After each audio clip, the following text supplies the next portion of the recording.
Phosphorylation हम last class तक पढ़ चुके हैं। ऑडियो वीडियो सबको क्लियर है? क्या बात है। चलिए आइए आज हम रेस्पिरेशन इन प्लांट्स के लेक्चर नंबर 5 पर आ गए हैं। आज कुछ छोटे छोटे से टॉपिक्स और बहुत सारे क्वेश्चंस अपन प्रैक्टिस करेंगे। पहले मुझे ये बता दो कि कितने स्टूडेंट्स हैं जिन्होंने घर पर अच्छे से इलेक्ट्रॉन ट्रांसपोर्ट सिस्टम कॉम्प्लेक्स 1 2 3 4 5 और उससे कैसे एटीपी फॉर्म होती है, ऑक्सीडेटिव फॉस्फोराइलेशन, अच्छे से पढ़ लिया है, अच्छे से समझ आ गया है, मस्त समझ आ गया है, क्योंकि कल की क्लास बहुत इंपॉर्टेंट थी एंड बिलीव मी अच्छे अच्छे स्टूडेंट्स को वो क्लियर नहीं होती थी। मैं बिल्कुल अच्छी हूं, थैंक यू सो मच। आप लोग कैसे हो? पढ़ने में मजे आ रहे हैं या नहीं आ रहे हैं? मजे आ रहे हैं? चलो तो आज पहले कुछ क्वेश्चन सॉल्व करते हैं। हमने अभी क्रेब साइकिल के क्वेश्चंस भी नहीं लगाए हैं, ईटीएस ओपी के क्वेश्चंस भी नहीं लगाए हैं, तो हम करते हैं। तो सभी बच्चे ऑलमोस्ट यस या मी या थम्स अप लिखकर भेज रहे हैं, बहुत अच्छी बात है। अभी तक तो नो किसी का आया नहीं है, बट अगर किसी ने नहीं करा है तो प्लीज बेटा कर लेना, संडे को बिल्कुल भी बर्बाद मत करना।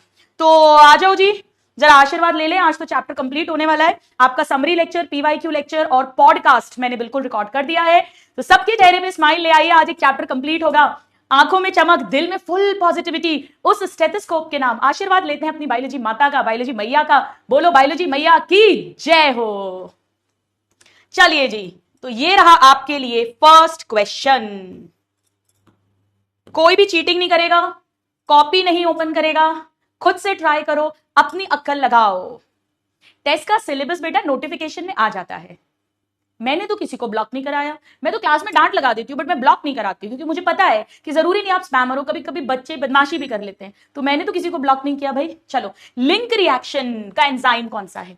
लिंक रिएक्शन में पायरुविक एसिड से एसिटाइल कोएंजाइम ए बनता है, 1 CO2 रिमूव होती है, 1 कोएंजाइम ए ऐड होता है और NAD से NADH2 बनता है।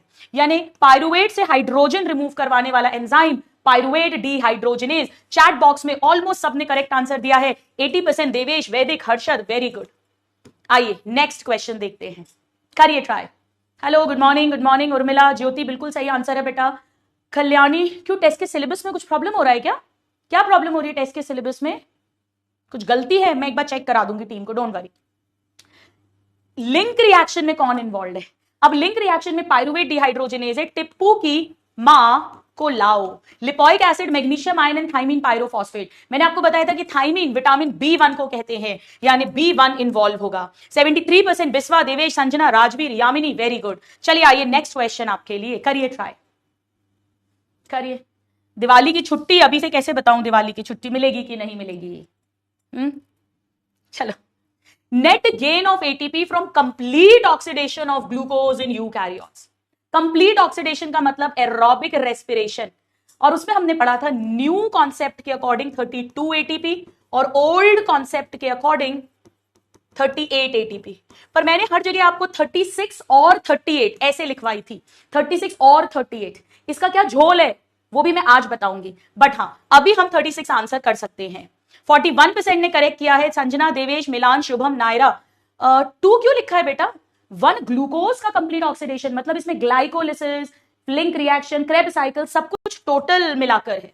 चलो नेक्स्ट क्वेश्चन, करिए ट्राई। अजंता पलट गई क्या? स्नेहलता, रिया, लाइबा, SRD। बॉटनी में एक जगह मॉर्फोलॉजी और एनाटॉमी है और दूसरी जगह प्लांट किंगडम। नहीं, प्लांट किंगडम तो नहीं होगा, मॉर्फोलॉजी और एनाटॉमी होगा टेस्ट में। अभी तो पार्ट टेस्ट चल रहे हैं ना अपने, तो मॉर्फोलॉजी और एनाटॉमी होगा, प्लांट किंगडम का तो हो चुका है ना, मॉर्फोलॉजी और एनाटॉमी होना चाहिए। चलिए, not found in the matrix succinate dehydrogenase enzyme, ये इनर मेम्ब्रेन पे मिलता है और ये रिएक्शन करवाता है सक्सिनेट से फ्यूमरेट बनवाता है, और इस समय पर FADH2 बनता है, FADH2। सो सक्सिनेट से फ्यूमरेट, यानी सक्सिनेट का ऑक्सीडेशन होगा, ऑक्सीडेशन ऑफ सक्सिनेट। ये वाली रिएक्शन नहीं है बेटा, ये तो अल्फा कीटो ग्लूट्रिक एसिड से सक्सिनाइल कोएंजाइम ए बनता है। ये लिंक रिएक्शन है, जब पायरुविक एसिड से एसिटाइल कोएंजाइम ए बनता है और एसिटाइल कोएंजाइम ए से सक्सिनेट बनता है। कोशिश करके सक्सेसफुल होना। 40% ने सही दिया, देवेश, राजवी, श्रुति। सबको समझ में आ गया बेटा? चलो नेक्स्ट क्वेश्चन, सबको समझ में आ गया था? स्टूडेंट्स, मॉर्फोलॉजी एनाटॉमी होना चाहिए। मैं एक बार अभी चेक कर लेती हूँ, डोंट वरी, अभी चेक कर लेती हूँ। मैं बोल देती हूँ टीम में, अभी 2 मिनट दो। निशांत हेलो, प्लीज मुझे चेक करके बताना यकीन 2.0 बॉटनी अल्फा का सिलेबस क्या है टेस्ट का, कुछ कंफ्यूजन हो रहा है स्टूडेंट्स को, मुझे मैसेज कर देना। रुको इसको अर्जेंट भी लिख देती हूं मैं, 1 मिनट।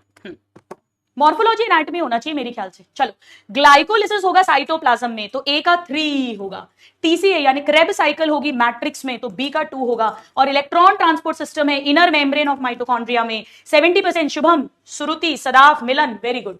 चलो नेक्स्ट क्वेश्चन, बहुत सारे क्वेश्चंस लाई हूं आपके लिए, करिए try. Next question, plant kingdom तो नहीं होना चाहिए, पूरा सिलेबस गलत है सब सब्जेक्ट्स का, मैं अभी बोल देती हूँ, डोंट वरी। कुछ प्रॉब्लम हो रहा है भैया, बताइए। ओ अच्छा अच्छा, मैं कर देती हूँ, कोई बात नहीं। स्टूडेंट्स आप लोग ये करो, मुझे 1 मिनट दो, मैं तब तक स्लाइड मैप ऑन कर देती हूँ। यहां अच्छा अच्छा अच्छा अच्छा, आ गया। चलिए, in aerobic respiration complete oxidation of pyruvic acid by step wise removal of all the hydrogen atom makes कितना CO2। बेटा एक पायरुवेट की बात कर रहे हैं तो एक CO2 तो लिंक रिएक्शन में निकलता है और 2 CO2 क्रेब साइकिल में निकलते हैं। टोटल 1 पायरुवेट से 3 CO2 निकलते हैं कि 4? बोलो कितने निकालूं, 3 की 4? बोलो जी, बोलो बोलो बोलो। बेटा 3 निकलेंगे, 4 क्यों लिख रहे हो? सी कौन लिख रहा है भाई? 40% ने सही दिया है, देवेश, सुरेश, सदाफ, रिनिता, मिलन। आइए नेक्स्ट क्वेश्चन करिए ट्राई। नेक्स्ट क्वेश्चन, हाँ 3 तो निकलेंगे बेटा, एक पायरुविक एसिड में 3 ही तो कार्बन होते हैं तो 3 ही तो CO2 निकलेंगे। चलो, इन ऑक्सीडेटिव डीकार्बोक्सिलेशन यानी ऑक्सीडेटिव यानी NADH2 बनेगा और डीकार्बोक्सिलेशन यानी CO2 भी रिमूव होगा। स्टूडेंट्स ऐसा कब कब होता है? एक तो लिंक रिएक्शन में ऐसा होता है, दूसरा जब 6 कार्बन आइसोसिट्रेट से अल्फा कीटो ग्लूटेरिक एसिड बनता है तब ऐसा होता है, और एक नेक्स्ट स्टेप अल्फा कीटो ग्लूटेरिक एसिड से सक्सिनाइल कोएंजाइम A, ये दोनों स्टेप्स जो हैं स्टेप नंबर 3 और 4 क्रेब साइकिल के, उनमें ऐसा होता है। तो पायरुवेट डिहाइड्रोजिनेज ये वाला, यहां आइसोसिट्रेट डिहाइड्रोजिनेज, यहां अल्फा कीटो ग्लूटेरिक एसिड डिहाइड्रोजिनेज, ऐसे हो जाएगा। 51%। वैदिक, बिस्वा, देवेश, सुरेश, राजवीर, क्लियर हो गया? चलो नेक्स्ट, ये अभी नहीं आएगा, ये अभी नहीं आएगा। ये करो ट्राई, एक क्वेश्चन अभी छोड़ा है मैंने, करो, अभी कराऊंगी, आज ही कराऊंगी। बन रहे हैं क्वेश्चंस, बन रहे हैं, जल्दी से थम्स अप दे दो एक। ग्लाइकोलिसिस और क्रेब साइकिल के बीच में कनेक्टिंग लिंक क्या है? देखो बेटा, ग्लाइकोलिसिस में ग्लूकोज से पायरुविक एसिड बनता है, पर पायरुविक एसिड क्रेब साइकिल में नहीं जाता, उससे पहले एसिटाइल कोएंजाइम में बनता है, वो क्रेब साइकिल में जाता है, तो लिंक एसिटाइल कोएंजाइम में होगा।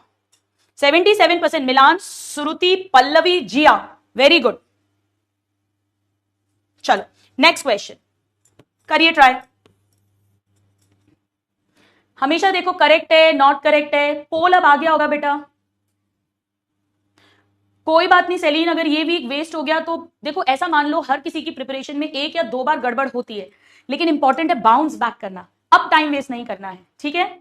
चलो, which one is not correct यानी फॉल्स बताना है अबाउट क्रेब साइकिल। इसे सिट्रिक एसिड साइकिल बोलते हैं, first stable product. Intermediate compound, नहीं ये रॉन्ग है, एसिटाइल कोएंजाइम में links glycolysis with Krebs cycle. Mitochondria में होता है बिल्कुल मैट्रिक्स के अंदर, और स्टार्ट अब देखो स्टार्ट किससे होता है? एक्चुअली स्टार्ट नहीं होता, एक्चुअली एसिटाइल कोएंजाइम में प्लस OA, उससे बनता है 6 कार्बन का सिट्रिक एसिड, तो actually it starts with condensation of acetyl coenzyme में with OA to form citric acid. पर ये तो बिल्कुल ही गलत है, तो मैं इसे ट्रू मान लूंगी क्योंकि ये फर्स्ट स्टेबल प्रोडक्ट है, इसीलिए। वैसे वो करेक्ट नहीं है। 42%। देवेश, सुरेश, मोहित, शुभम, वेरी गुड। चलो नेक्स्ट क्वेश्चन। तो ऐसे करके स्टूडेंट्स कई बार सारे कुछ 2 ऑप्शंस भी करेक्ट हो सकते हैं, हमें उसमें से बेस्ट चॉइस ढूंढनी पड़ती है। अब ये देखो, अभी जरा कितने क्वेश्चंस है, पहले बोलते हो क्वेश्चन कराओ, क्वेश्चन कराते हो बोलते हो थ्योरी पढ़ाओ, थ्योरी पढ़ाते हो बोलते हो क्वेश्चन कराओ, क्वेश्चन कराते हो तो बोलते हो कितने क्वेश्चन, इतने क्वेश्चन, कुछ नहीं। पहला स्टेप क्या है? एसिटाइल कोएंजाइम में OA के साथ जुड़ेगा ताकि सिट्रिक एसिड फॉर्म हो, ताकि सिट्रिक एसिड फॉर्म हो। ये तो सबका करेक्ट होना चाहिए यार। 80%। वैदिक, बिस्वा, मोहम्मद, देवेश, वेरी गुड। चलो नेक्स्ट क्वेश्चन, थोड़े से क्वेश्चन करो, फिर थोड़ी थ्योरी, फिर थोड़ा क्वेश्चन। चलिए, enzyme dash is used to catalyse condensation of acetyl group with OA to yield citric acid. पहला स्टेप की बात कर रहे हैं, सिट्रिक एसिड बनाना है तो citrate synthase enzyme, citrate synthase enzyme 88 89%। Sanjana, Devesh, Upmanyu, Ardish, very good. चलो करो नेक्स्ट क्वेश्चन ट्राई, करिए नेक्स्ट क्वेश्चन। ऐसे क्वेश्चंस में दिमाग में ये रखना है कि 1 या 2 कितनी क्रेब साइकिल की बात हो रही है। ये कह रहे हैं कितने NADH2 बनेंगे क्रेब साइकिल में। अब इन्होंने कुछ लिखा नहीं है बेटा, तो हम इसे 1 क्रेब साइकिल मानेंगे।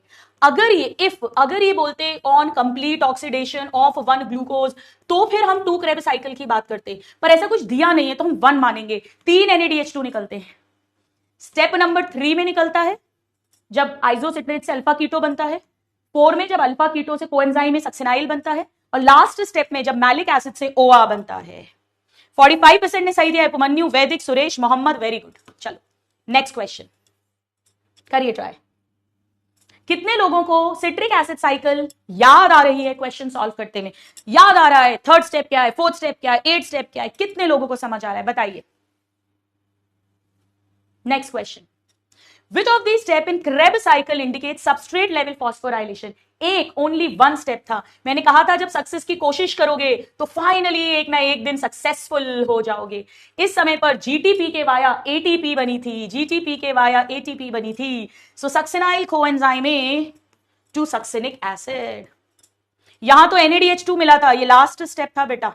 ऐसा तो कुछ होता ही नहीं है, ऐसा कुछ होता ही नहीं है। आ रहा है याद सबको? अरे वाह, 71%। देवेश, संजना, अमित, राजशाही, वेरी गुड वेरी गुड। आइए नेक्स्ट। दिमाग में नोट्स के साथ पिक बन जाती है। अरे वाह, thank you my dear, thank you so much. हाँ जी, which of the following reduction of NAD does not occur? देखो यहां पर तो NADH2 बनता है, स्टेप नंबर 3 है ये, तो यहां तो रिडक्शन होगा। ये लास्ट वाला स्टेप है, स्टेप नंबर 8, यहां पर भी NADH2 बनता है।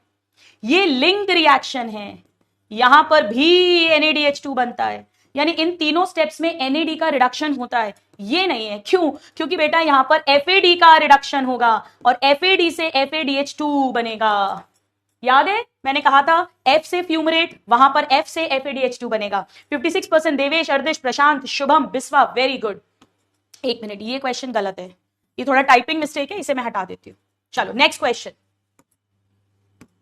करिए ट्राई, करो ट्राई। कुछ भी नहीं दिया बेटा, तो सिर्फ इतना दिया है कि क्रेब साइकिल में कितना बनेगा NADH2, तो 1 क्रेब साइकिल मानोगे, वरना वो बोलते कि 1 ग्लूकोज, ऐसा कुछ हिंट देते तब आप 2 क्रेब साइकिल मानते। ठीक है, चल A और B। देखो पायरुविक एसिड से कुछ नहीं है, पर ये तो दिया है पायरुवेट डिहाइड्रोजिनेज, यानी ये लिंक रिएक्शन है बेटा। तो पायरुविक एसिड से एसिटाइल कोएंजाइम A बनेगा और साथ में एक CO2 बाहर निकलेगा, और NAD से NADH2 बनेगा। तो acetyl coenzyme A and CO2, acetyl coenzyme A and CO2। 66%, बहुत बढ़िया बहुत बढ़िया। शिवानी, देवेश, मोहम्मद, राजशाही, वेरी गुड। चलो अब बेटा एक बात ध्यान से सुनो, ये मैं कुछ आपको NCERT की लाइंस बता रही हूं, प्लीज मुझे बहुत ध्यान से सुनिए। NCERT की लाइंस है, लिखनो मत। अगर आपने NCERT एक्चुअली पढ़ ली है तो आपने ये लाइन जरूर अभी तक कभी ना कभी देखी होगी, कोई बात नहीं है, NCERT की लाइंस हैं। नहीं देखी मतलब आपने NCERT ध्यान से नहीं पढ़ी है, मैं आपको एक बार क्लास में ही एक्सप्लेन करूंगी, ध्यान से देखो। कंप्लीट ऑक्सीडेशन ऑफ पायरुवेट यानी ग्लूकोज से 2 पायरुविक एसिड बन चुके हैं, लिंक रिएक्शन की बात हो रही है। स्टेप वाइज रिमूवल होगा सारे हाइड्रोजन एटम्स का, और 3 CO2 मॉलिक्यूल्स रिलीज होंगे, जिसमें से हम जानते हैं 1 लिंक रिएक्शन में रिमूव होगा और 2 क्रेब साइकिल में रिमूव होंगे। ये दोनों ही माइटोकॉन्ड्रिया के मैट्रिक्स में होंगे। इसमें से धीरे धीरे स्टेप वाइज सारे हाइड्रोजन रिमूव करेंगे, मतलब 1 NADH2 बनाएंगे हम लिंक रिएक्शन में, 3 NADH2 बनाएंगे क्रेब साइकिल में, और 1 FADH2 भी बनाएंगे क्रेब साइकिल में। इसके पहले भी 2 NADH2 बने हैं, वो ग्लाइकोलिसिस साइटोप्लाज्म में बने हैं। अब बड़ा ध्यान से देखिए, ये हमें बेसिकली इलेक्ट्रॉन्स पास करने हैं, जो रिमूव करे हैं as a part of hydrogen atom. मैं आपको क्या बोलती थी कि हमें इलेक्ट्रॉन चाहिए, उसमें एनर्जी है, पर हम इलेक्ट्रॉन को अकेला नहीं देते, इलेक्ट्रॉन को प्रोटॉन के साथ जोड़ के यानी हाइड्रोजन के फॉर्म में रिमूव करते हैं। 2 फाइनली किसको दोगे? ऑक्सीजन को, कॉम्प्लेक्स 4 के बाद। और साथ में एटीपी बन रही है, एटीपी कॉम्प्लेक्स 5 बना रहा है, F0 F1 पार्टिकल। तो बेसिकली हमने इलेक्ट्रॉन्स रिमूव करे as a part of hydrogen atom NADH2 FADH2 और उन्हें फिर हम ETC में भेजेंगे। अल्टीमेटली इलेक्ट्रॉन्स को मॉलिक्यूलर ऑक्सीजन को देंगे ताकि मेटाबॉलिक वाटर बने और उस एनर्जी से प्रोटॉन पंप करेंगे और प्रोटॉन फिर F0 F1 पार्टिकल से जब पास होंगे तो ATP मिलेगी। और ये सब कुछ माइटोकॉन्ड्रिया की इनर मेम्ब्रेन पर होगा। मैं नहीं बताऊंगी कौन सा पेज नंबर है बेटा, मैं नहीं बताऊंगी कल्याणी। कायदे से जब मैं आपको बोलती हूं डेली कि आप लेक्चर के बाद NCERT रीड करो तो ये वही आ जाता है।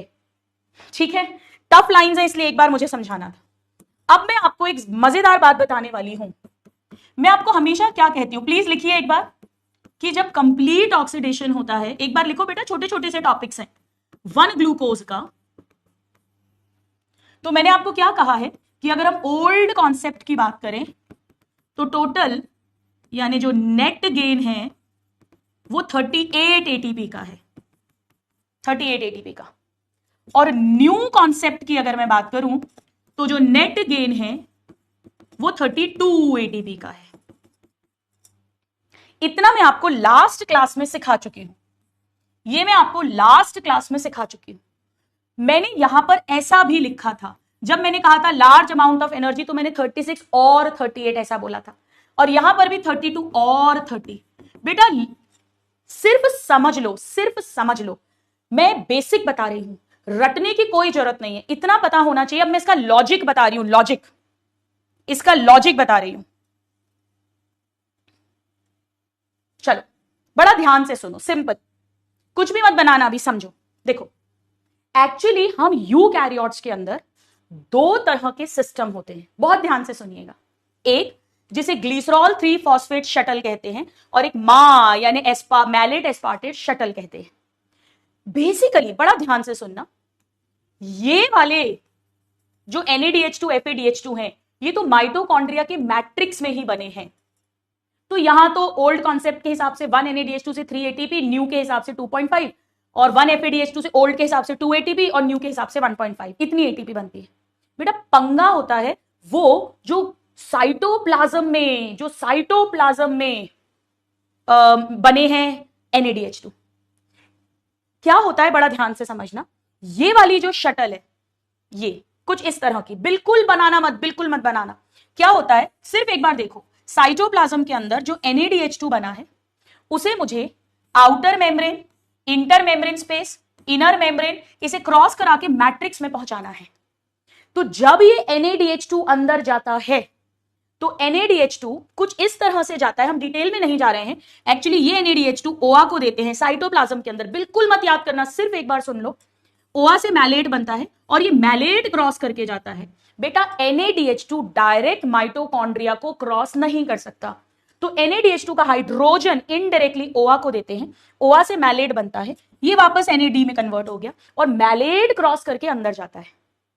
मैट्रिक्स में अंदर जाने के बाद ये मैलेट फिर से OA में कन्वर्ट होता है, यानी फिर से NADH2 बन जाता है, और ये NADH2 फिर इलेक्ट्रॉन ट्रांसपोर्ट सिस्टम में जाता है और वही हमें 3 ATP ओल्ड कॉन्सेप्ट के हिसाब से और 2.5 ATP न्यू कॉन्सेप्ट के हिसाब से दे देता है।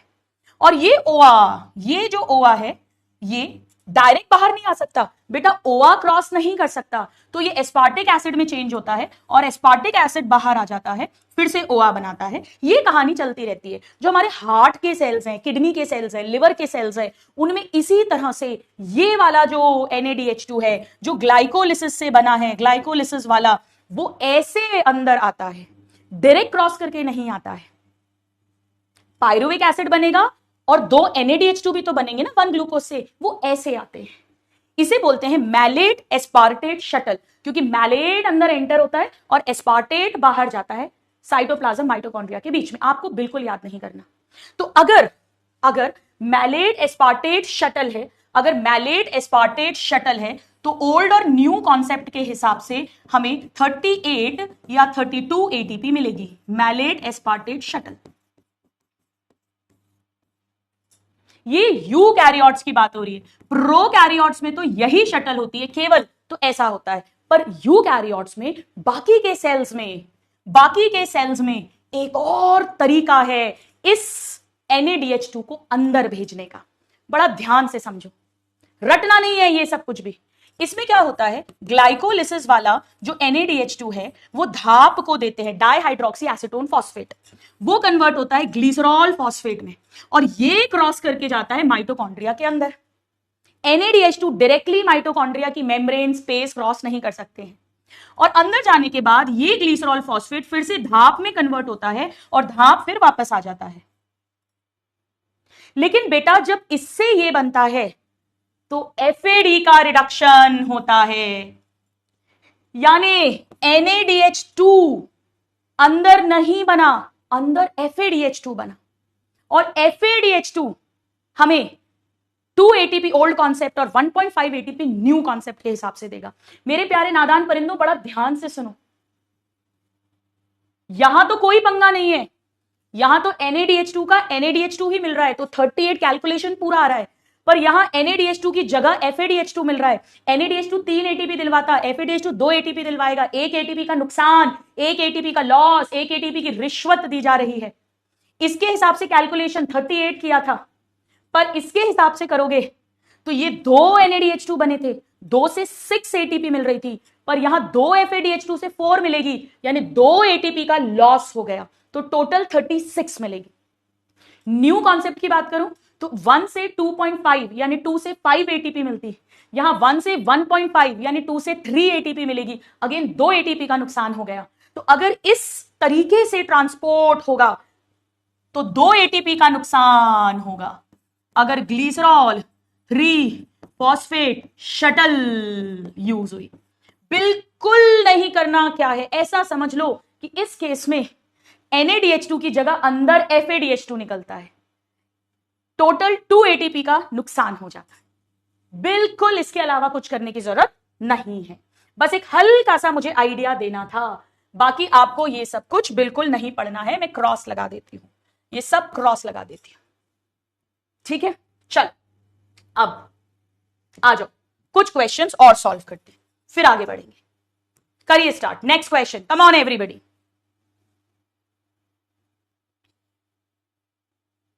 करिए।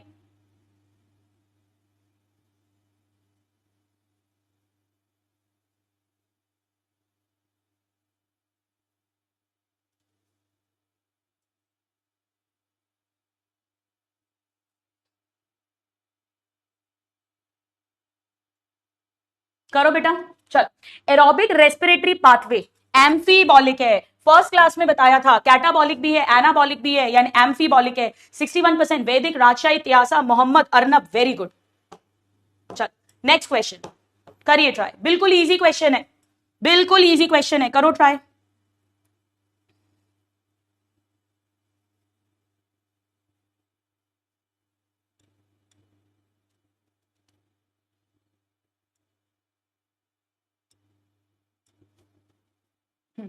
All enzymes of TCA cycle are located in matrix except one, जो inner membrane में मौजूद है, and that is succinate dehydrogenase। जरा चैट बॉक्स में लिख के बताओ ये कौन सा कॉम्प्लेक्स है। 72% देवेश, संजना, उपमन्यु, अर्दिश, विकास, यामिनी, वेरी गुड।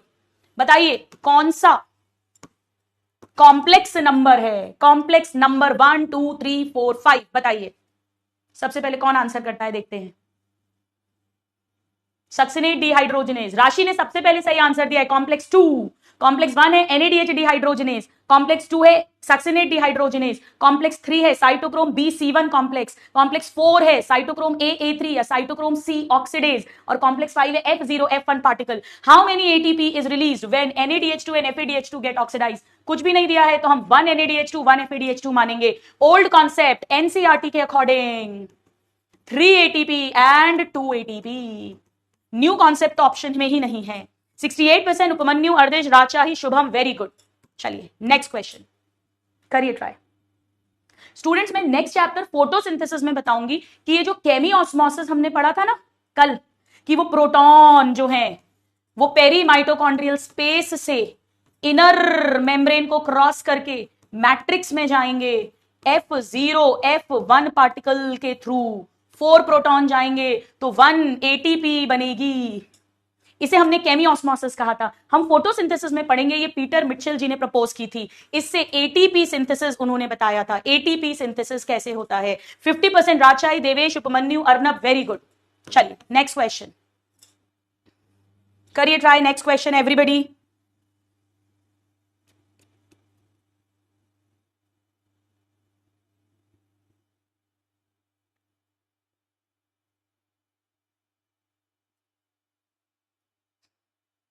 बेटा फॉस्फोराइलेशन का मतलब ही है एडीपी में फॉस्फेट जोड़ना, एडीपी में फॉस्फेट जोड़ना। और ऑक्सीडेटिव क्योंकि रिडॉक्स रिएक्शन की वो चेंजेस होंगे। सिट्रिक एसिड साइकिल नहीं, एनारोबिक नहीं, production of ATP. Phosphate add होगा एडीपी में to form ATP. 42% Karan, Upmanyu, Nancy, Devesh, Yamini, Sanchita, very good. चलो आओ नेक्स्ट क्वेश्चन करो ट्राई। Mastering NCERT. बेटा ये पूछ रहे थे ऑक्सीडेटिव फॉस्फोराइलेशन का क्या मतलब है। Formation of ATP. कैसे? केमी ऑस्मोसिस से, वही जो कल पढ़ा था।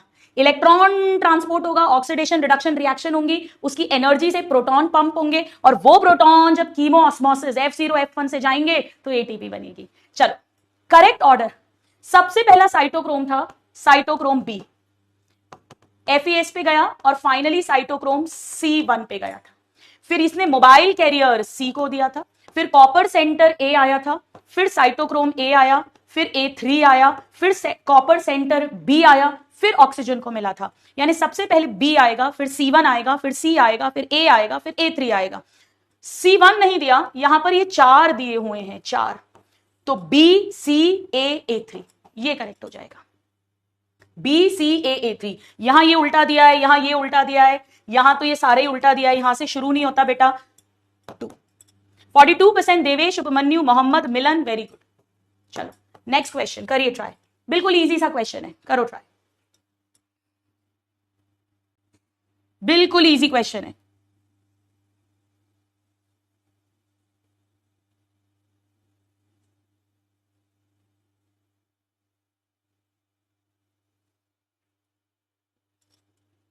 हाँ जी, कॉम्प्लेक्स 1 और 4 पूछा है। 1 तो NADH2 डिहाइड्रोजिनेज है और साइटोक्रोम C ऑक्सीडेज है। एटीपी सिंथेस कॉम्प्लेक्स 5 को बोलते हैं बेटा, और BC1 कॉम्प्लेक्स ये कॉम्प्लेक्स 3 को बोलते थे। 57% देवेश, उपमन्यु, यथार्थ, रिनिता, दक्ष, वेरी गुड। चलो ध्यान से पढ़ो क्वेश्चन। एरोबिक पूछा है, एनारोबिक पूछा है, क्रेब पूछा है, ग्लाइकोलिसिस पूछा है, 1 ग्लूकोज पूछा है कि 1 पायरुविक एसिड पूछा है। ध्यान से स्टेप बाय स्टेप पढ़ के आंसर करो। कितने बच्चों से क्वेश्चंस बन रहे हैं जरा मुझे थम्स अप दे दो।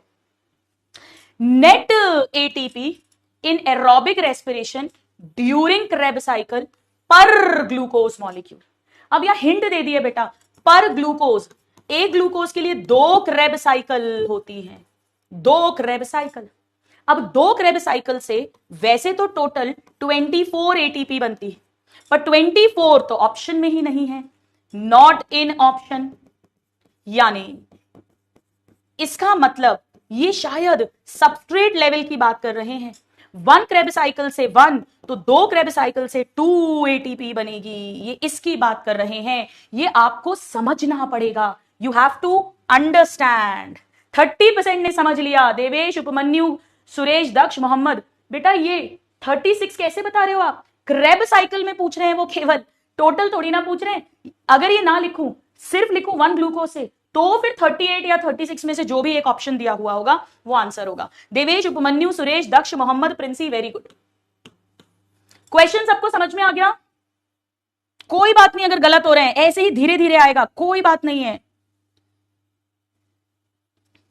एक बात याद रखो, समझो पहले एरोबिक है, एनारोबिक है, कौन सा स्टेप है, 1 क्रेब साइकिल है कि 2 क्रेब साइकिल है, हिंट दिया होगा। अगर कुछ भी नहीं दिया तो 1 मानते हैं। How many ATP are formed during, अब कुछ भी नहीं दिया, कुछ भी, तो मैं इसे 1 मानूंगी। 1 टोटल 12 होती हैं, 1 सबस्ट्रेट लेवल है, बट फ्यूचर में इससे 11 और, यानी टोटल 12 मिलेंगी। हमने कैलकुलेट भी किया था बेटा, 3 NADH2 से 9 एटीपी, 1 FADH2 से 2 एटीपी और 1 सबस्ट्रेट लेवल। 22% देवेश, राजशाही, सुरेश, शुभम, राजवीर, प्रिंसी। ये देखो बेटा 60% ने गलत दिया। बेटा 2 क्रेब्स साइकिल क्यों, अभी तो बोल रही हूं मैं, वो हिंट देंगे, वो 1 ग्लूकोज बोलेंगे तो 2 क्रेब्स साइकिल होती है। अभी तो बताया था अगर कुछ भी नहीं लिखा है तो 1 क्रेब्स साइकिल मानना है। कितने लोगों को समझ आ रहा है? कोई बात नहीं, गलत होने दो, प्रॉब्लम नहीं है, कोई बात नहीं है।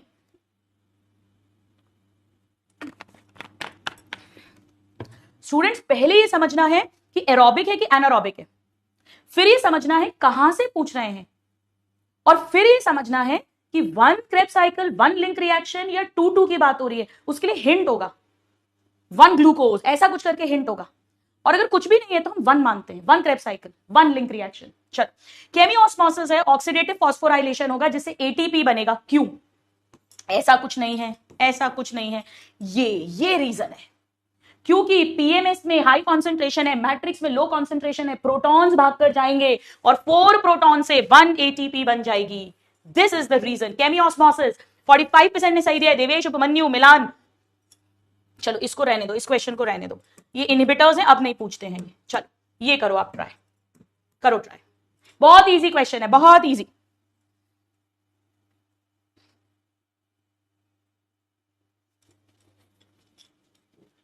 इलेक्ट्रॉन ट्रांसपोर्ट सिस्टम में फाइनल हाइड्रोजन एक्सेप्टर या फाइनल इलेक्ट्रॉन एक्सेप्टर, फाइनल गुंडा, वो होता है ऑक्सीजन। 87%। विश्वा, देवेश, संजना, विशाल, मोहम्मद, अर्दिश, शुभम, वेरी गुड। मेरे प्यारे नादान परिंदों, अब बहुत ध्यान से सुनो जो मैं बता रही हूं, सुनिए, सिर्फ सुनो, कुछ मत लिखना, सुनो। एक बार टॉपिक लिखो, रेस्पिरेटरी बैलेंस शीट, प्लीज लिखिए एक बार, हेडिंग लिखो रेस्पिरेटरी बैलेंस शीट, और कुछ मत लिखना। अब सुनो, देखो आप कहोगे मैम बैलेंस शीट तो आपने हमें बनवा दी थी, मैंने आपको बता दिया था ओल्ड कॉन्सेप्ट के हिसाब से 38 एटीपी, न्यू कॉन्सेप्ट के हिसाब से 32 एटीपी, दूसरी वाली शटल हुई तो 2-2 एटीपी कम हो जाएंगी। एनसीईआरटी ये कहती है, प्लीज सुनिए पहले, कि ये एक थियोरेटिकल कॉन्सेप्ट है। एनसीईआरटी कहती है, प्लीज सुनो, कि प्रैक्टिकली हम बैलेंस शीट नहीं बना सकते सेल की। क्यों नहीं बना सकते, बड़ा ध्यान से समझना, लिखना मत, अभी कोई कुछ भी लिखना मत, सुनो। एक रीजन एनसीईआरटी ये कहती है कि आप जो 38 कैलकुलेट कर रहे हो या न्यू के हिसाब से 32, वो तब पॉसिबल है जब glycolysis, link reaction, TCA cycle, electron transport system, OP, सब स्टेप वाइज। कुछ मत लिखना, सब, यानी एक ग्लूकोज जो एंटर करा है सेल में, उसमें ये सब कुछ हो। पर जरूरी नहीं है ऐसा हो भाई, ऐसा भी तो हो सकता है कि पता पड़ा यहां तक पायरुविक एसिड बना और सेल को पायरुविक एसिड की जरूरत पड़ी और सेल ने उसे यूज कर लिया, तो उस पायरुविक एसिड का आगे ब्रेकडाउन तो हो ही नहीं रहा है, तो 38 तक थोड़ी ना कहानी पहुंचेगी। तो ये तभी पॉसिबल है अगर हम ये माने कि ग्लूकोज का स्टेप वाइज कंप्लीट ऑक्सीडेशन हुआ है, पहला रीजन। इफ, अगर हम ये अज्यूम करें, माने।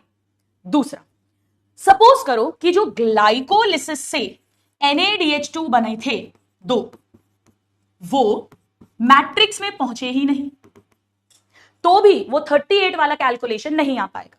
भाई हो सकता है ग्लाइकोलिसिस से 2 NADH2 बने, उनका एरोबिक रेस्पिरेशन हुआ ही नहीं, उनका फर्मेंटेशन हो गया पता पड़ा, या किसी कारण से वो माइटोकॉन्ड्रिया के मैट्रिक्स में पहुंचे ही नहीं, तो वो एटीपी भी हमें नहीं मिलेगी।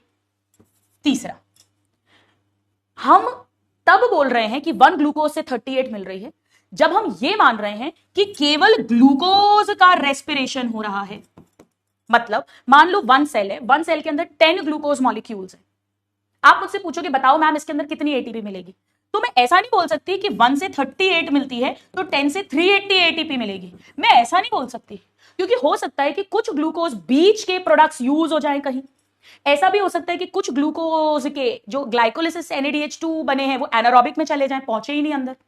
और बेटा ऐसा इसीलिए भी नहीं हो सकता है क्योंकि प्रोटीन्स भी तो टूट रहे हैं, फैट्स भी तो टूट रहे हैं, ऑर्गेनिक एसिड्स भी तो टूट रहे हैं, तो वो भी तो डिफरेंट एटीपी कंट्रीब्यूट कर रहे हैं। मैं केवल ग्लूकोज को थोड़ी ना मान सकती हूं। और मैं 38 तब कह रही हूं जब कोई भी intermediate not used in biosynthesis.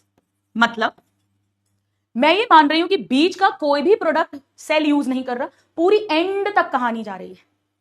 Glycolysis वाले NADH2 भी मैट्रिक्स में जा रहे हैं, ओनली ग्लूकोज रेस्पायर हो रहा है, तो मैं बोलूंगी कि हाँ भाई एक ग्लूकोज से 38 एटीपी बनती है, तो 10 ग्लूकोज है तो 380 बन जाएगी, 20 ग्लूकोज है तो 760 बन जाएगी।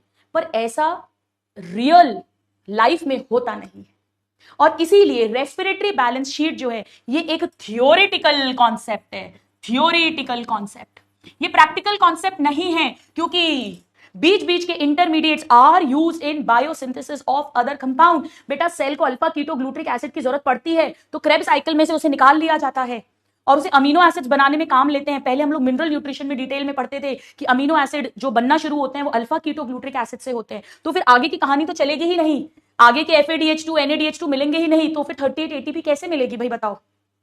और ऐसा भी नहीं होता केवल ग्लूकोज रेस्पायर हो, तो ये प्रैक्टिकली नहीं होता, इसलिए ये थ्योरेटिकल कॉन्सेप्ट है। तो अब आप अपने रजिस्टर में लिखिएगा रीड एनसीईआरटी और अपनी एनसीईआरटी ओपन कर लीजिए। हम इसे एनसीईआरटी में मार्क करेंगे। क्या सबको समझ आ गया? Please open your NCERT, everybody open your NCERT. अपनी एनसीईआरटी में रेस्पिरेटरी बैलेंस शीट निकालिए quickly quickly quickly quickly. Rajvi बेटा अभी बताया ना, लिखो आगे रीड एनसीईआरटी। अगर लिखवाती नहीं हेडिंग, कितने क्रिटिकल हो तुम लोग, कितने नालायक हो, तो तुमको तो याद भी नहीं आता जब नोट्स पढ़ते कि एनसीईआरटी में ये टॉपिक भी है, इसको पढ़ना भी है। ठीक है, चलो। It is possible to make calculations of net gain of ATP per glucose molecule oxidise, but in reality this remains a theoretical exercise.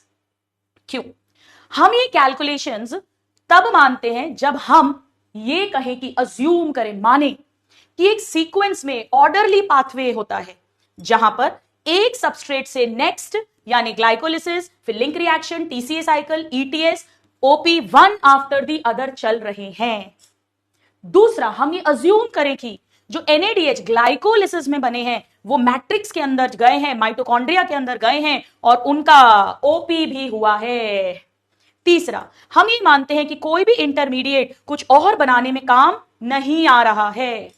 और फोर्थ, हम ये अज्यूम करते हैं कि ओनली ग्लूकोज रेस्पायर हो रहा है, कोई भी और सबस्ट्रेट रेस्पायर नहीं हो रहा है।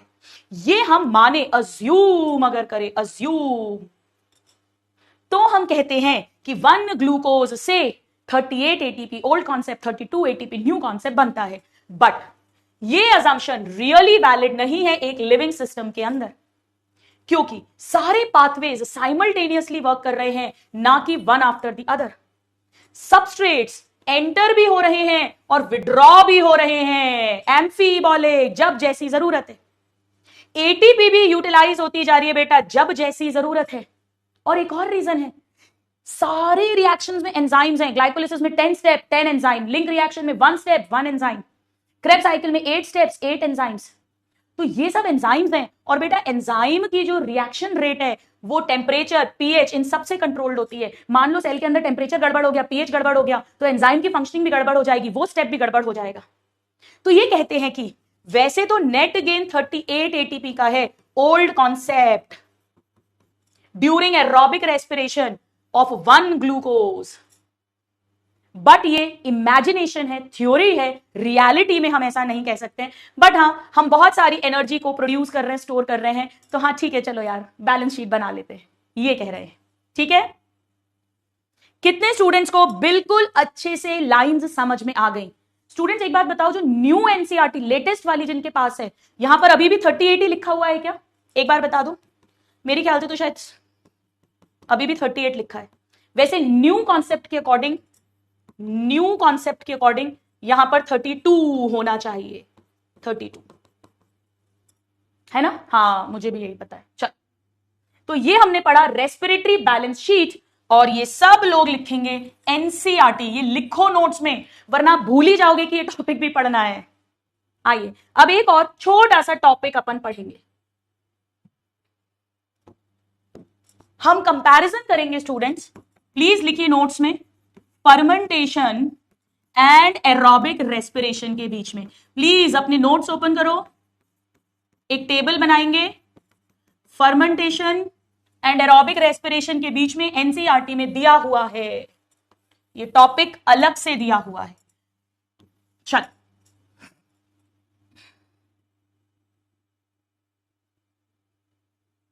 आप लोग बताओगे आप लोग बताओगे मुझे difference, any difference? Fermentation anaerobic है, यानी ऑक्सीजन नॉट यूज्ड, और यहां पे ऑक्सीजन यूज फाइनल स्टेप में यूज होगा, बट इंपॉर्टेंट है। चलो, फर्मेंटेशन में या तो लैक्टिक एसिड बनता है या इथाइल अल्कोहल प्लस CO2 बनता है, यानी ग्लूकोज का पार्शियल ऑक्सीडेशन होता है। सारे कार्बन अलग नहीं होते, पार्शियल ऑक्सीडेशन होता है, जबकि यहां पर ग्लूकोज का कंप्लीट ऑक्सीडेशन होता है। पूरे के पूरे 6 कार्बन अलग होते हैं, 6 CO2 मिलते हैं, 6 CO2। तो यहां पर दो तरह के प्रोडक्ट्स मिलेंगे, या तो लैक्टिक एसिड बनेंगे दो 1 ग्लूकोज से, या 2 इथाइल अल्कोहल प्लस 2 CO2 मिलता है। मैं बिल्कुल डिटेल में नहीं जाऊंगी, ये सब मैं आपको भर भर के पढ़ा चुकी हूं। ऑक्सीजन यूज नहीं होगा, पार्शियल ऑक्सीडेशन होगा, ये वाले प्रोडक्ट्स होंगे। जबकि यहां पर प्रोडक्ट्स मिलते हैं CO2 प्लस वाटर। नाउ यहां पर ओनली 2 ATP मिली थी, ओनली 2 ATP। फर्मेंटेशन के टाइम तो कुछ भी नहीं था, जो मिला था ग्लाइकोलिसिस के टाइम मिला था। जबकि यहां पर NCERT लिखती है very large amount of energy produced. ये NCERT में लिखा है इस तरह से। और हम जानते हैं 38 ATP ओल्ड कंसेप्ट के हिसाब से, 36 या 38 एंड 32 न्यू कॉन्सेप्ट के हिसाब से। ये मैं लास्ट क्लास में डिटेल पढ़ा चुकी हूं बेटा, दोबारा नहीं बता रही हूं।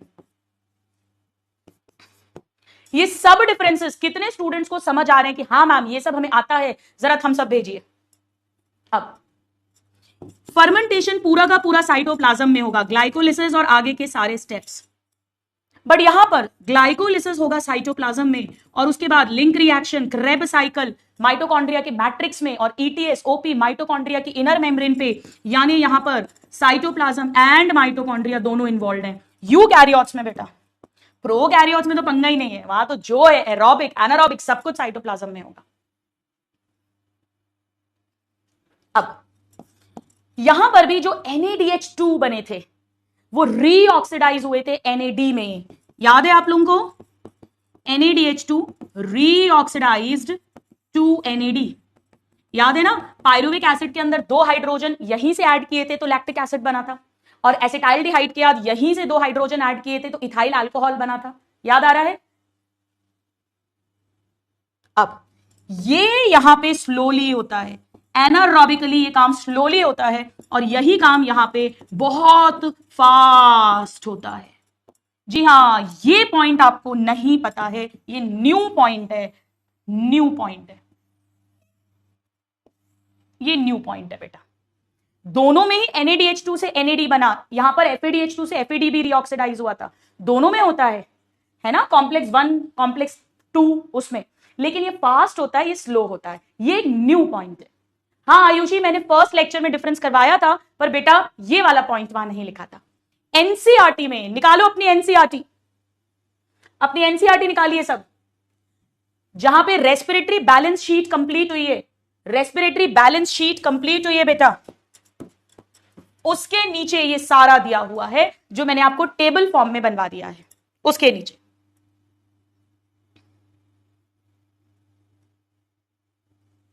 चलिए अब आइए अपने रजिस्टर में एक छोटी सी हेडिंग डालो, एम्फीबॉलिक पाथवे, एम्फीबॉलिक पाथवे, और लिखिए रीड NCERT। लिख लो, अभी मैं समझा रही हूं, एक बार लिखो वरना भूल ही जाओगे कि पढ़ना भी है। चलिए आओ अपनी NCERT ओपन करो बेटा, और ये चार्ट निकालो एक बार, एवरीबडी चार्ट निकालिए। अरे भाड़ में जान दो टेस्ट सिलेबस यार, आप तो पढ़ लो, आपको पता तो है क्या आना है, पढ़ तो रहे हो आप लोग, फिर क्या टेंशन है?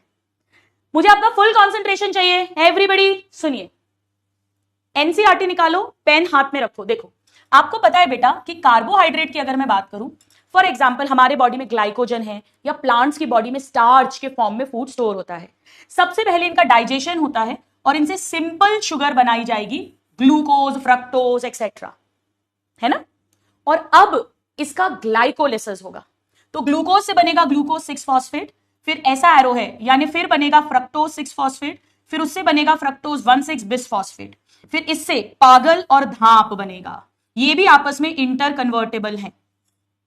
फिर पागल से पहले बनेगा 1,3-BPGA, फिर बनेगा 3PGA, फिर बनेगा 2PGA, फिर बनेगा पेप और बनेगा पायरुविक एसिड। 1 ग्लूकोज से 2 पायरुविक एसिड बनेंगे, ये ग्लाइकोलिसिस है। पायरुविक एसिड से एसिटाइल कोएंजाइम में बनेगा, ये लिंक रिएक्शन है। और एसिटाइल कोएंजाइम में क्रेब्स साइकिल में एंटर होगा।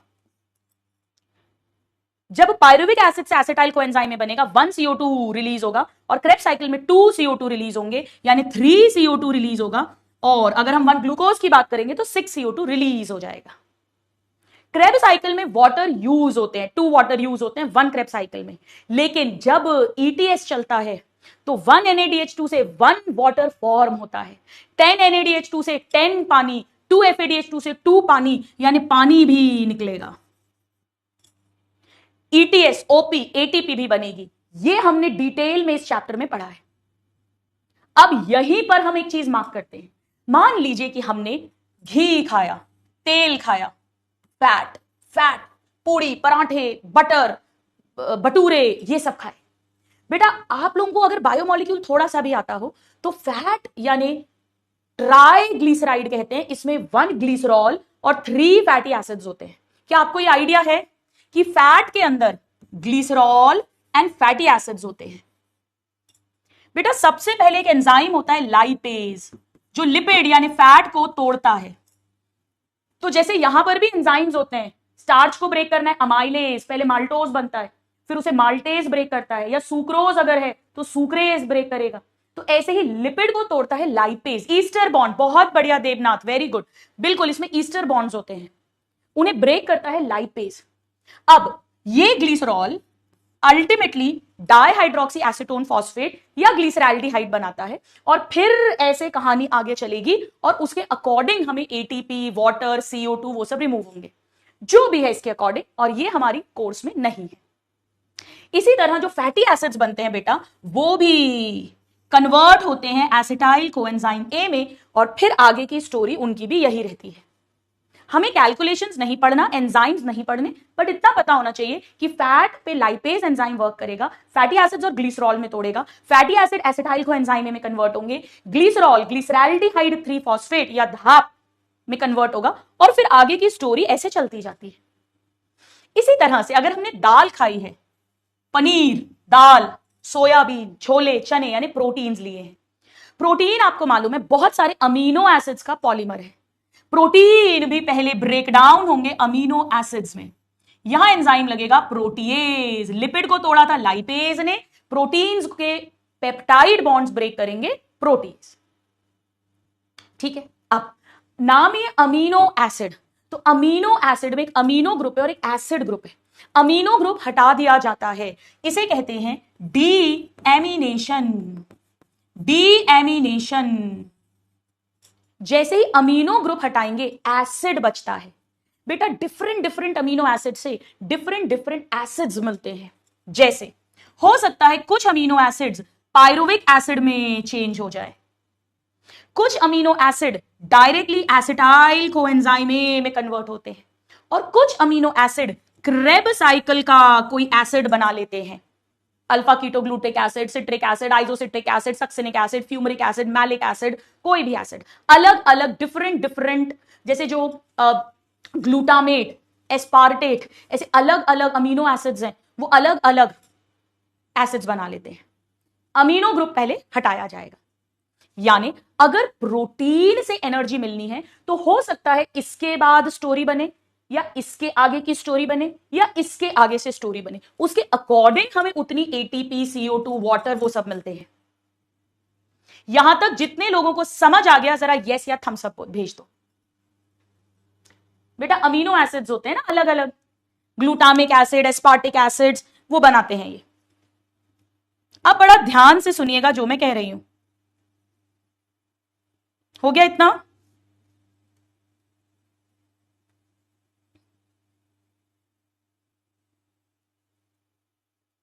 अब यहां पे ये सब का ब्रेक डाउन हो रहा है, यानी कैटाबॉलिज्म हो रहा है। यहां पर रेस्पिरेशन ब्रेक डाउन कर रहा है डिफरेंट ऑर्गेनिक मॉलिक्यूल्स, ये सब कार्बन कंटेनिंग है, ऑर्गेनिक है, फाइनली CO2, वाटर और एनर्जी मिलेगी, different different amount of energy.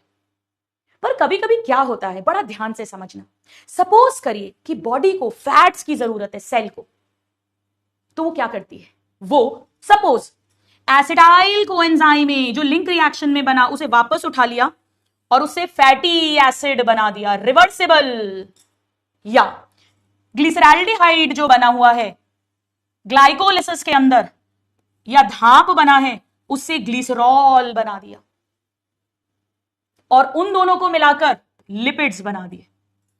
Arrow की डायरेक्शन देखो, रिवर्सिबल। इसी तरह मान लो बॉडी को कोई अमीनो एसिड की जरूरत पड़ी, कोई प्रोटीन की जरूरत पड़ी, तो हो सकता है कि यही पायरुविक एसिड जो है इससे वो अमीनो एसिड बना दे, या एसिटाइल कोएंजाइम से बना दे, या क्रेब साइकिल का कोई एसिड निकालकर बाहर निकाल ले, यही तो हमने कहा था, और उससे वापस फॉर्म कर दे अमीनो एसिड और प्रोटीन्स। यानी ये एनाबॉलिज्म होगा। तो ये रिवर्सिबल भी जा सकता है। ये जो मैंने आपसे कहा ये सब एनसीईआरटी में लिखा है, मैंने आपको इसी डायग्राम में समझा दिया है। यानी एम्फीबॉलिक पाथवे है, कैटाबॉलिज्म भी हो रहा है, ब्रेकडाउन, बट बीच बीच में से इंटरमीडिएट निकालकर रिमूव करके और वापस से रीफॉर्म भी कर सकते हैं। यानी कि एम्फीबॉलिक पाथवे होता है रेस्पिरेशन।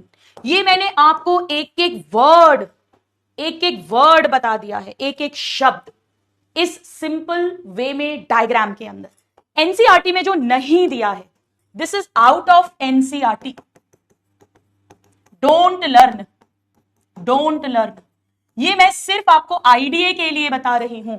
जैसे फॉर एग्जाम्पल मेरे प्यारे नादान परिंदों, पागल जो है, पागल, उससे ग्लिसरॉल बनता है और कई सारे अमीनो एसिड्स भी बनते हैं। आपने सिस्टीन का नाम सुना होगा, सल्फर कंटेनिंग अमीनो एसिड, या ग्लाइसिन का नाम सुना है, सबसे सिंपलेस्ट अमीनो एसिड। बेटा ये सब पागल से ही बनते हैं। तो जब भी सेल को सिस्टीन अमीनो एसिड बनाना है तो वो पागल जो बन रहा है ग्लाइकोलिसिस के टाइम पर, भले ही फैट के टूटने से बना है, कार्बोहाइड्रेट के टूटने से बना है, उसे बाहर निकाल लिया जाता है, तो उसका आगे के स्टेप्स रुक जाएंगे, स्टॉप हो जाएंगे। ये मैं एक एग्जाम्पल बता रही हूं। जैसे जिब्रेलिक एसिड का अगर आपने नाम सुना हो, plant growth regulator, next chapter में पढ़ेंगे, नेक्स्ट टू नेक्स्ट चैप्टर में। फैटी एसिड्स बनाने में ये तो एनसीईआरटी में दिया है। एसिटाइल कोएंजाइम का यूज होता है जी। एसिटाइल कोएंजाइम में जब भी पेड़ के सेल को जिब्रेलिक एसिड बनाना है, एसिटाइल कोएंजाइम में चाहिए, तो इन तीनों से, प्रोटीन, फैट या कार्बोहाइड्रेट के टूटने से जो एसिटाइल कोएंजाइम में बना है, लिंक रिएक्शन, उसे खींच लिया जाता है। आगे की कहानी नहीं बढ़ेगी, आगे की एटीपी CO2 नहीं मिलेगा। ऐसे ही बेटा क्लोरोफिल बनाना है पेड़ों के अंदर, साइटोक्रोम बनाने हैं, A, B, C, C1, A3, iron containing proteins या फाइटोक्रोम्स, उसके लिए सक्सिनाइल कोएंजाइम चाहिए होता है। अमीनो एसिड्स बनाने के लिए ON अल्फा कीटोग्लूटरिक एसिड चाहिए होता है। हम पहले मिनरल न्यूट्रिशन में डिटेल में पढ़ते थे, अब नहीं है। अल्कलॉइड्स बनाने के लिए OH चाहिए। बिल्कुल याद मत करना, मैं आपको एक एग्जाम्पल की तरह बता रही हूं कि बहुत सारे कंपाउंड फॉर्मेशन जो है वो इन बीच के इंटरमीडिएट से होता है। This is only an example, only an example. Don't write, don't learn, don't write and learn, बिल्कुल भी नहीं। ये हम सिर्फ इतना बात करना चाहते हैं कि रेस्पिरेशन एम्फीबॉलिक प्रोसेस है। क्लियर हो गया? जल्दी से एक बार यस या थम्स अप दे दीजिए। अब मैं आपको एक क्वेश्चन दे रही हूं। पहले एक क्वेश्चन जो हमने छोड़ दिया था, मैंने आपसे कहा था अभी थोड़ी सी देर में हम इसे सॉल्व करेंगे। ये रहा वो क्वेश्चन, करिए ट्राई, करिए ट्राई।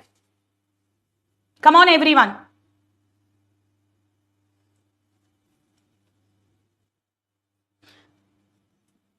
एक भी स्टूडेंट ये मत लिखना कि मैम आपने लिखवाया नहीं। बेटा आप लास्ट क्लास तक एक एक चीज लिखवाई है। ये बहुत इजी टॉपिक्स हैं, अपन ड्रॉपर बैच में है, इसीलिए अपन ने इसे समझ के एनसीईआरटी में ही मार्क कर लिया है। एक एक लाइन आपको समझाई है, ठीक है? ट्रोलिंग नहीं करनी, ओवर क्रिटिकल नहीं होना। चलो, before entering respiratory pathway, amino acids में से अमीनो ग्रुप हटाएंगे, डीएमिनेशन करेंगे। 72% देवेश वर्मा, संजना राजशाही, संचिता, वेरी गुड, वेरी गुड। अच्छा मुझे एक बात और बताओ, मुझे एक बात और बताओ, एक बात और बताओ। अगर कोई आपसे पूछे कि प्रोटीन, कार्बोहाइड्रेट और फैट, इन तीनों में कॉमन स्टेप कौन सा है? कॉमन, पहला कॉमन स्टेप जरा बताओ। देखो कार्बोहाइड्रेट में ग्लाइकोलिसिस हुआ है यहां तक, पर इनमें ग्लाइकोलिसिस नहीं होता है। लिंक रिएक्शन कार्बोहाइड्रेट में हो रही है, यहां पर होगी अगर पायरुविक एसिड बना, बट अगर एसिटाइल कोएंजाइम में बन रहा है या क्रेब्स साइकिल का एसिड बन रहा है तो लिंक रिएक्शन नहीं होगी। फैटी एसिड होगा तो भी लिंक रिएक्शन नहीं होगी, हाँ इसके थ्रू लिंक रिएक्शन होगी। बट चाहे ये हो, चाहे ये हो, चाहे ये हो, चाहे ये हो, क्रेब साइकिल होगी, और ये होगा तो भी क्रेब साइकिल के कुछ स्टेप्स होंगे। आपको याद है हमने लास्ट क्लास में लिखा था फर्स्ट पॉइंट कि Krebs cycle is the common oxidative pathway for fat, protein and carbohydrate. कितने स्टूडेंट्स को याद है? ये तो पाथवे हो गया। अगर मैं आपसे पूछूं कंपाउंड कौन सा है कॉमन, बेटा इसे मानते हैं, इसे, क्योंकि कार्बोहाइड्रेट ब्रेकडाउन होगा तो भी ये बनेगा, ग्लिसरॉल से भी ये बनेगा, फैटी एसिड से भी ये बनेगा, अमीनो एसिड से भी ये बनेगा, यहां भी ये बनेगा। हाँ यहां नहीं बनता केवल, बट बेस्ट चॉइस यही है, सबसे ज्यादा तो यही बन रहा है, ये कॉमन है। ठीक है, चलो एनीवेज आ जाओ नेक्स्ट क्वेश्चन करते हैं। करिए ट्राई, करिए। वेरी गुड सुधिका, हिमायू, मंताशा, खुशी, उर्मिला, एरिश, प्रतिष्ठा, सेलीन, बातें नहीं करना आपस में ध्रुव के साथ, तनु, रजवी, निसर्गा, वैष्णवी। चल, प्रोटीन डायरेक्टली नहीं कर सकते, पहले उसे तोड़ना पड़ेगा अमीनो एसिड में, प्रोटीएज एंजाइम ब्रेक डाउन करेंगे, फिर डीएमिनेशन होगा। 81%, शेरल, बिस्वा, विशाल, राजशाही, अर्दिश, वेरी गुड। चलिए नेक्स्ट, नेक्स्ट क्वेश्चन। 2024 के क्वेश्चंस भी कराऊंगी अभी मैं आपको।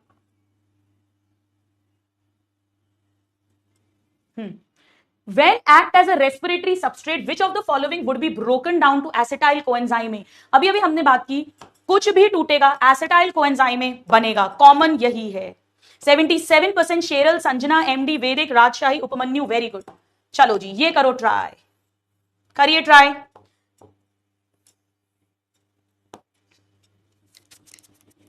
करो ट्राई करो।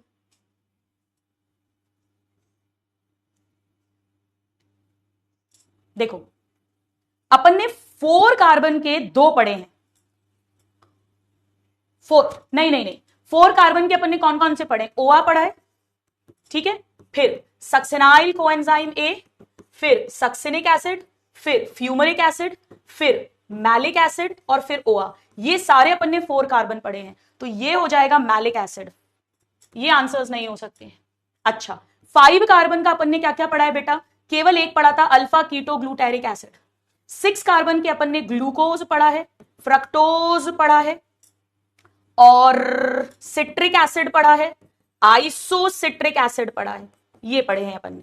तो 5 कहीं से भी ले लो, 5 कार्बन का अल्फा कीटो ग्लूटेरिक एसिड यानी सी का 4, आंसर तो ये आ गया अपना। चलो और देखते हैं। चलो 3 कार्बन के अपन ने कौन कौन से पढ़े हैं?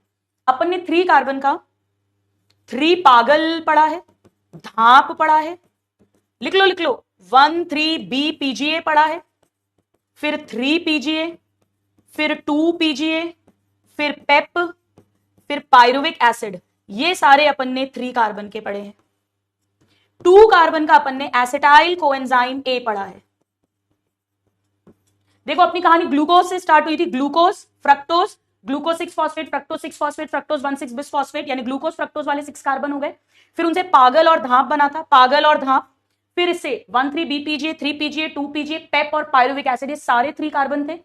फिर एसिटाइल कोएंजाइम में 2 कार्बन था, फिर उसके साथ ओआ जुड़ा था, ये 4 कार्बन था, फिर इनसे सिट्रिक एसिड बना था, ये 6 कार्बन था, फिर आइसोसिट्रेट 6 कार्बन था, फिर अल्फा कीटो ग्लूटेरिक एसिड 5 कार्बन था, फिर सक्सेनाइल कोएंजाइम में सक्सेनेट, फ्यूमरेट, मैलेट, ओआ, ये सब 4 कार्बन थे। इसके अलावा हमने अगर एनारोबिक रेस्पिरेशन हुआ तो लैक्टिक एसिड भी 3 कार्बन था, और इधर इथाइल अल्कोहल 2 कार्बन था। ये सब हमने पढ़ा था। कितने स्टूडेंट्स को ये सारा याद आ गया? ये सब कि हाँ मैम हमें भी आता है, जरा बताओ। 40% ने सही दिया है, एमडी, शेरल, देवेश, संचिता, मिलन, इरम। बेटा आ गया समझ की नहीं आ गया? इनमें से 2 कार्बन हो जाएगा एसिटाइल कोएंजाइम में, और 3 कार्बन हो जाएगा पायरुविक एसिड, और सिट्रिक एसिड 6 कार्बन है जो यहां दिया नहीं। कितने लोगों को ये सब कुछ याद आ गया? जरा थम्स अप भेज दो। याद है? मैंने एक साथ लिख दिए सारे। चलो आओ नीट 2024 का क्वेश्चन करते हैं। 2 क्वेश्चंस आए थे बेटा, 2 क्वेश्चंस। मैं पोल लगाती हूं। 2023 तक के पीवाईक्यू लेक्चर अभी आपको मिल जाएगा। मैं 2024 के 2 क्वेश्चंस करा रही हूं, 2 क्वेश्चंस आए थे, करिए try.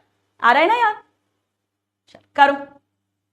Identify the step in TCA cycle which does not involve oxidation of substrate। करो बेटा, ट्राई करो, खुद से ट्राई करो। चलो मैं टाइम दूंगी, मैं टाइम दूंगी, खुद से ट्राई करो।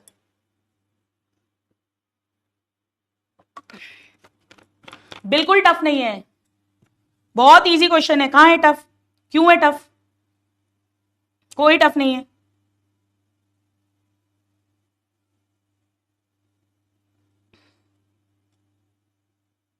मैं पूरा टाइम दे रही हूं, आराम से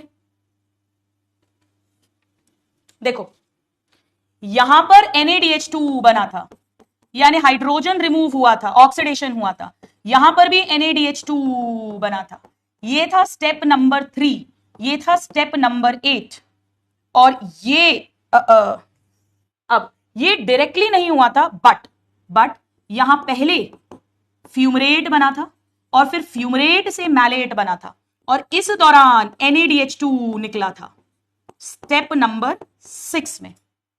बट यहां ऐसा कुछ भी नहीं हुआ था, यहां पे तो ATP बनी थी वाया GTP। ये स्टेप नंबर 5 था, 5।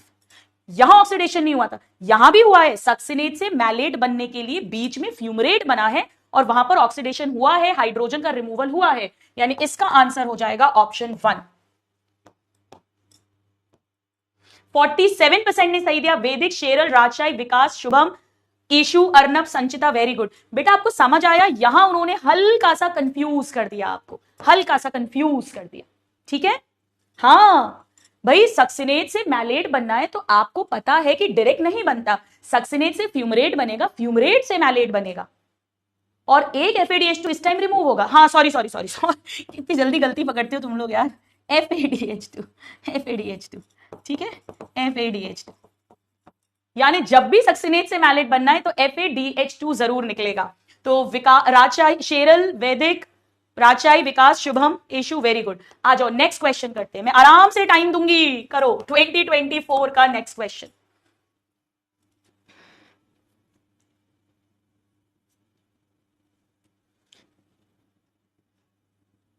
हाँ FADH2 कर दिया। बुशरा, प्रीति, मजे लेते हो मेरे सब लोग? कितना इजी है देखो। कौन सा स्टेप कहां होता है? सिट्रिक एसिड साइकिल हमें पता है, क्लिंक रिएक्शन और क्रेब साइकिल मैट्रिक्स में होती है। A का 2 खेल खत्म, 1 सेकेंड में आंसर आ गया। ग्लाइकोलिसिस साइटोप्लाज्म में हो जाएगा, ETS इनर मेम्ब्रेन में होगा, और प्रोटॉन ग्रेडियंट जो है बेटा ये स्पेस और मैट्रिक्स के बीच में बनता है। कितना इजी क्वेश्चन है। 75% ने सही दिया है, बहुत बढ़िया। देवेश, शुभम, सिद्धार्थ, राजवीर, सारा, अवंचिता, इरफान, अंकित, वेरी गुड। चलिए अभी आपका पीछा नहीं छोड़ रही हूं मैं, अब मैं आपको एक क्वेश्चन और दे रही हूं, ये आंसरिंग करनी। मैं पोल नहीं लगा रही हूं, मैं आपको एक बार लीडर बोर्ड दिखा दूं। 1 मिनट रुको, क्या हो रहा है भाई? जादू जादू। 2 पोल, चलो जो भी था। तो करंट फर्स्ट है 31 आउट ऑफ 32। देवेश, राजवीर, शुभम, आराध्या, अर्नब, राशि, राजशाही, अदिति, खुशी, वेरी गुड वेरी गुड। चलिए अब मैं पोल तो नहीं लगा रही हूं बेटा, बट इसका आंसर दो, मुझे इसका आंसर चाहिए। बताइए, प्रिंसी ने 15 ATP आंसर दिया है। 15 ATP।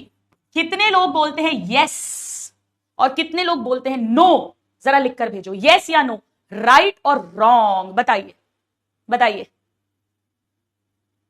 बताइए बताइए बताइए, राइट या रॉन्ग? प्रिंसी ने 15 ATP दिया है। ये कह रहे हैं कितनी ATP मिलेगी अगर कंप्लीट ऑक्सीडेशन 1 पायरुविक एसिड का हो। हम पायरुविक एसिड की कहानी पढ़ेंगे। लिखो बेटा, नोट्स में लिखो, नोट करो, क्लास खत्म नहीं हुई है। पायरुविक एसिड मतलब लिंक रिएक्शन होगी, उसमें डायरेक्ट तो कुछ नहीं मिलता, पर 1 पायरुविक एसिड है तो 1 NaDH2 मिलेगा, और उससे हमें 3 ATP मिलेंगी। और उसके बाद में जब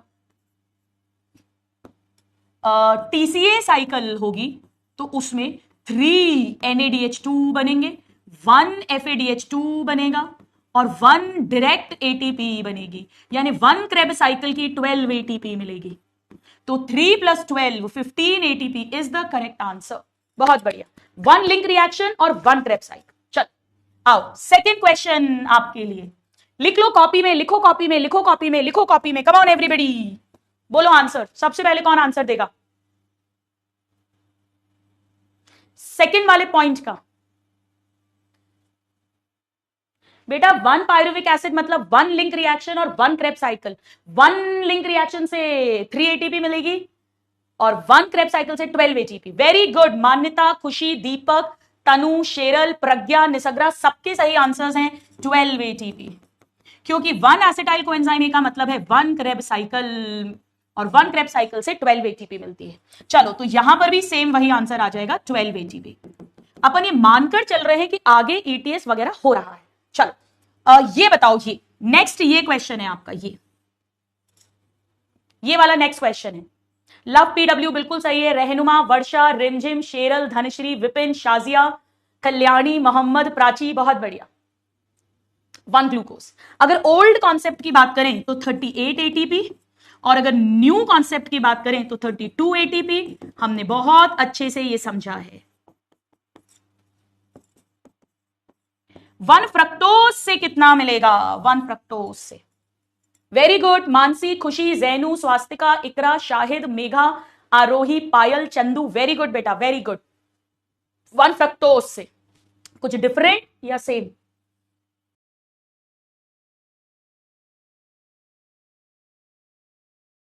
मैंने आपको ग्लाइकोलिसिस के टाइम सेकेंड क्लास में बताया था कि ग्लूकोज से ग्लूकोज 6 फॉस्फेट बनता है, 1 एटीपी यूज होती है, फिर आगे फ्रक्टोज 6 फॉस्फेट बनता है। और अगर फ्रक्टोज डायरेक्टली लिया तो भी फ्रक्टोज 6 फॉस्फेट बनेगा, 1 एटीपी यूज होगी। यानी कुल मिलाकर आप ग्लूकोज लो या फ्रक्टोज लो, सारी कहानी सेम होने वाली है, आगे भी सब कुछ सेम चलेगा। चलो अब ये वाला क्वेश्चन सॉल्व करो। ये वाला क्वेश्चन लिख लो कॉपी में, लिख लो सब। जानबाज बिल्कुल सही आंसर दे रहे हो आप, बहुत बढ़िया। शुभाश्री, अरफीन, मानसी, आफ्ताब, चित्रांशी, मानसी, रंजन, ट्विंकल, दीक्षा, वेरी गुड। ऋतुजा, कहां लैग हो रहा है? कोई प्रॉब्लम हो रही है क्लास में बेटा? वंशिका, सुवनक्राश, नासिश, सही आंसर दे रहे हो, बिल्कुल सही आंसर दे रहे हो। कितने स्टूडेंट्स का थम्स अप भेजो? 40 एटीपी आया है, जरा बताइए मुझे 40 एटीपी। देखो ये स्टोरी शुरू हो रही है फ्रक्टोज 1,6 बिसफॉस्फेट से। इसके बनने के पहले ग्लूकोज से ग्लूकोज 6 फॉस्फेट बना, 1 एटीपी यूज हुई, फिर फ्रक्टोज 6 फॉस्फेट, फिर फ्रक्टोज 1,6 बिसफॉस्फेट, एक और एटीपी यूज हुई। यानी ग्लूकोज से फ्रक्टोज 1,6 बिसफॉस्फेट तक बनने में 2 एटीपी यूज होती है, रिलीज नहीं, यूज। इसीलिए 38 फाइनल आंसर आया था। लेकिन अब ये 2 यूज नहीं होंगी तो 40 आएगा बेटा। ग्लाइकोलिसिस में 4 एटीपी मिली थी, 2 यूज हुई थी, इसलिए -2 किया था। अब वो -2 नहीं करेंगे। सबको समझ में आ गया? अरे वाह यार, क्या बात है, क्या बात है। तो इसके साथ ही मेरे प्यारे प्यारे नादान परिंदों, आज की हमारी क्लास कंप्लीट होती है। और अब बहुत ध्यान से सुनिए, ये सब तो आप करोगे ही, इसको ध्यान से करना। Amphibolic pathway, respiratory balance sheet आज ही सबकी मार्क होनी चाहिए एनसीईआरटी में। मैंने पूरा एक्सप्लेन कर दिया है, अब रीड करना एकदम मस्त तरीके से। अब आपको क्या करना है सुनो, आज आपको बायोलॉजिकल क्लासिफिकेशन का पॉडकास्ट रिवाइज करना है। 1.6 1.7 की स्पीड पे लगाना, मुश्किल से 15-20 मिनट के अंदर अंदर रिवाइज हो जाएगा। कैसे भी करो, ये आज करना है।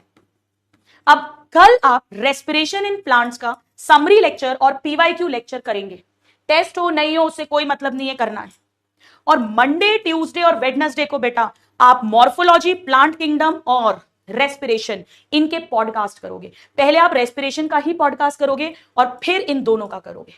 यानी वेडनेसडे तक हम ये तो कर ही लेंगे रेस्पिरेशन, साथ में हम बायोलॉजिकल क्लासिफिकेशन, प्लांट किंगडम और मॉर्फोलॉजी इन तीनों को भी पॉडकास्ट के थ्रू रिवाइज करेंगे। मुश्किल से 15-15, 20-20 मिनट लगेंगे। इतना टाइम आप कहीं ना कहीं से बचा सकते हो, पर ये रिविजन करना जरूरी है, ठीक है। मैं एक बार देख लूं आपके वो टेस्ट सिलेबस के लिए मैसेज आया क्या, 1 मिनट दो मुझे।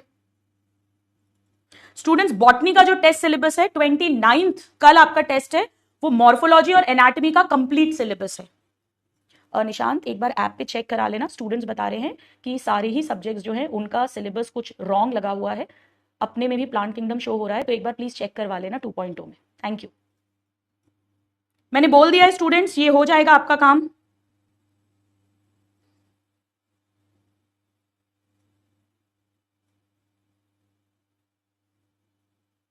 ठीक है, बाकी बॉटनी के अंदर मॉर्फोलॉजी और एनाटॉमी का कंप्लीट चैप्टर है।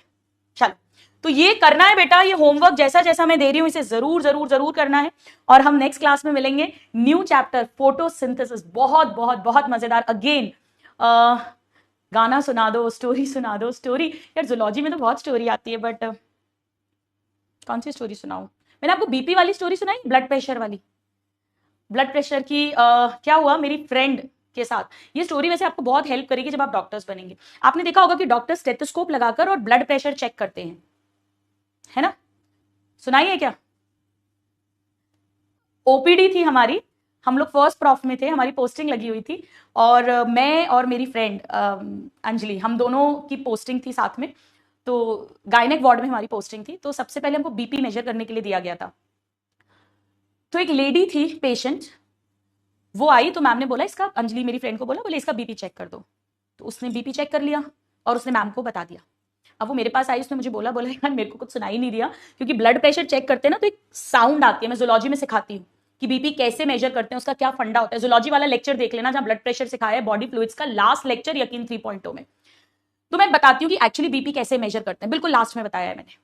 तो क्या होता है, वो पहले अपन ऐसे प्रेशर बढ़ाते हैं, आर्टरी बंद होती है, फिर प्रेशर रिलीज करते हैं, तो धीरे धीरे आर्टरी ओपन होना स्टार्ट करती है।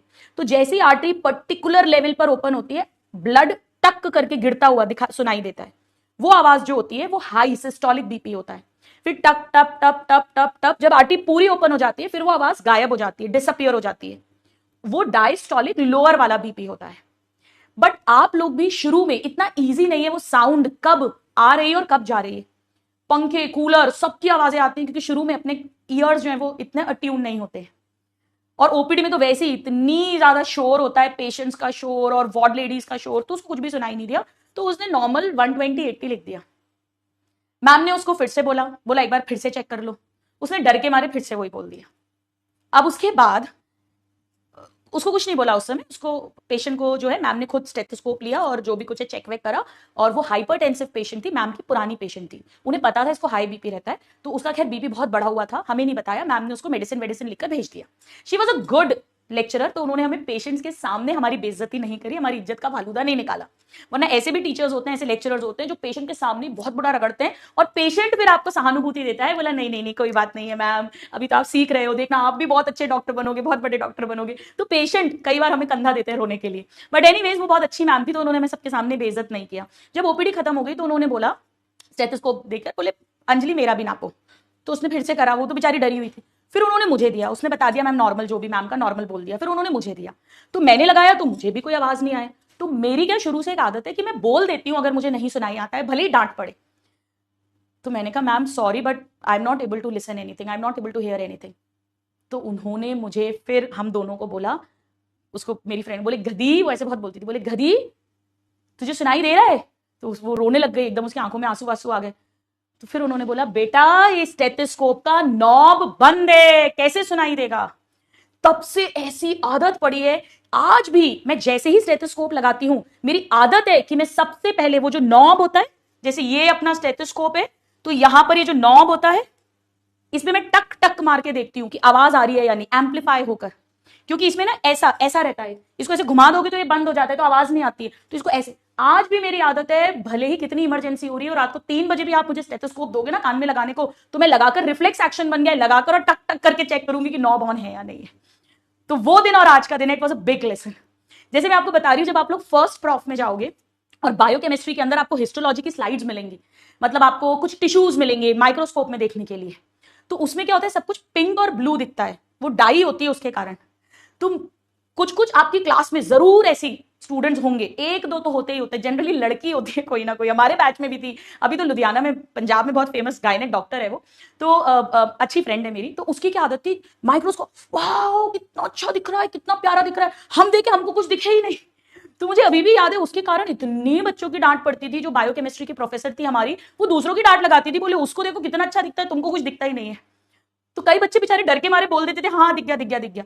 तो मेरी भी बहुत बार डांट पड़ी थी, क्योंकि मुझे भी कुछ नहीं दिखता, तो मैं बोलती थी मैम नहीं दिख रहा। और फिर जब मैम देखती थी तो वाकई में बहुत बार कुछ नहीं दिख रहा होता था, पर उसकी आदत थी, अरे वाह नहीं यार कितना क्लियर है। तो ऐसे ना एक दो जनरली लड़कियां ऐसी होती है। जैसे उसी लड़की की आदत थी, हमारा फर्स्ट प्रॉफ का फर्स्ट वाइवा रिटन टेस्ट था, पहला यूनिट टेस्ट था।